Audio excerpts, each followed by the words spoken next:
Hello friends, welcome to ஏஜேஸ் recipe. N sister பர்த்டேக்கு செஞ்ச cake recipe தான் இன்றைக்கி உங்களோட ஷேர் பண்ண போகிறேன்.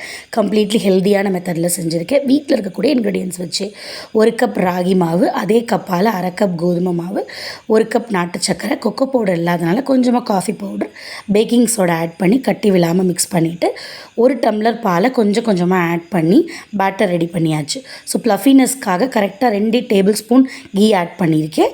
அண்ட் 1 ஸ்பூன் கீயை வந்து கண்டெய்னரில் கோட் பண்ணியிருக்கேன். ஸோ அந்த கோட் பண்ண கண்டெய்னரில் பேட்டரை கன்வெர்ட் பண்ணிவிட்டு தென் தண்ணி கொதிக்க வச்சுருக்கேன். பாயில் மெத்தடில் பேக் பண்ணலான்ட்டு தண்ணி கொதிச்சதுக்கப்புறமா பேட்டர் இருக்க கண்டெய்னரை வச்சு லோ ஃப்ளேமில் 25 மினிட்ஸ் குக் பண்ணி எடுத்தால் கேக் ரெடி ஆகிடுச்சு. ஃபஸ்ட்டு எல்லாருமே என்னை வம்பிழ்த்தாங்க எப்படி இருக்குதுன்னு. பட் டேஸ்ட் ரொம்ப சூப்பராக இருந்துச்சு.